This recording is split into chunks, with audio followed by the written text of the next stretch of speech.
ರೈತ ಮಿತ್ರ ನ್ಯೂಸ್ ವಿಶೇಷ ವರದಿ. ಕೇವಲ 1 ಗಂಟೆಯಲ್ಲಿ 50.20 ಟನ್ ಕಬ್ಬು ಕಟಾವು. ಮುಧೋಳದ ಯುವ ಕೃಷಿ ಕೂಲಿ ಕಾರ್ಮಿಕನ ಅಪೂರ್ವ ಸಾಧನೆ. ನಮಸ್ಕಾರ ಸ್ನೇಹಿತರೆ, ರೈತ ಮಿತ್ರ ನ್ಯೂಸ್ಗೆ ಸ್ವಾಗತ. ದುಡಿಮೆ ನಂಬಿ ಬದುಕುವ ಕಾರ್ಮಿಕನೊಬ್ಬ ತನ್ನ ಕಠಿಣ ಶ್ರಮದಿಂದ ಅಪರೂಪದ ಸಾಧನೆ ಮೆರೆದಿದ್ದಾನೆ. ಬಾಗಲಕೋಟೆ ಜಿಲ್ಲೆಯ ಮುಧೋಳ ತಾಲೂಕಿನ ಮಳಲಿ ಗ್ರಾಮದ ಕೃಷಿ ಕೂಲಿ ಕಾರ್ಮಿಕ ಹಣಮಂತ ಸೋರಗಾಮಿ ಕೇವಲ 1 ಗಂಟೆಯಲ್ಲಿ 50.20 ಟನ್ ಕಬ್ಬನ್ನು ಒಬ್ಬನೇ ಕಟಾವು ಮಾಡಿ ಟ್ರ್ಯಾಕ್ಟರ್ಗೆ ತುಂಬುವ ಮೂಲಕ ವಿಶಿಷ್ಟ ದಾಖಲೆ ನಿರ್ಮಿಸಿದ್ದಾರೆ. ಹಣಮಂತ ಸೋರಗಾಮಿಯವರು ಮುಧೋಳದ ನಿರಾಣಿ ಶುಗರ್ಸ್ ಸಂಸ್ಥೆಗೆ ಕಬ್ಬು ಕಟಾವು ಹಾಗೂ ಸರಬರಾಜು ಮಾಡುವ ತಂಡದಲ್ಲಿ ಕೆಲಸ ಮಾಡುತ್ತಿದ್ದಾರೆ.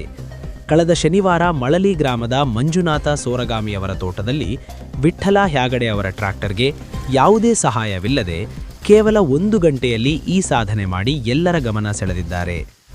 ಒಬ್ಬನೇ ಶ್ರಮಪಟ್ಟು 50.20 ಟನ್ ಕಬ್ಬನ್ನು ಕಟಾವು ಮಾಡಿ ಲೋಡ್ ಮಾಡಿರುವುದು ಗ್ರಾಮಸ್ಥರು, ಸಹಕಾರ್ಮಿಕರು ಹಾಗೂ ರೈತರ ಮೆಚ್ಚುಗೆಗೆ ಪಾತ್ರವಾಗಿದೆ. ವೃತ್ತಿಯನ್ನು ಆಸಕ್ತಿಯಿಂದ ಮತ್ತು ಪ್ರಾಮಾಣಿಕವಾಗಿ ಮಾಡಿದರೆ ಯಾವುದೇ ವೃತ್ತಿಯಲ್ಲೂ ದೊಡ್ಡ ಸಾಧನೆ ಸಾಧ್ಯ ಎಂಬುದಕ್ಕೆ ಹಣಮಂತ ಅವರ ಜೀವನವೇ ಸಾಕ್ಷಿಯಾಗಿದೆ.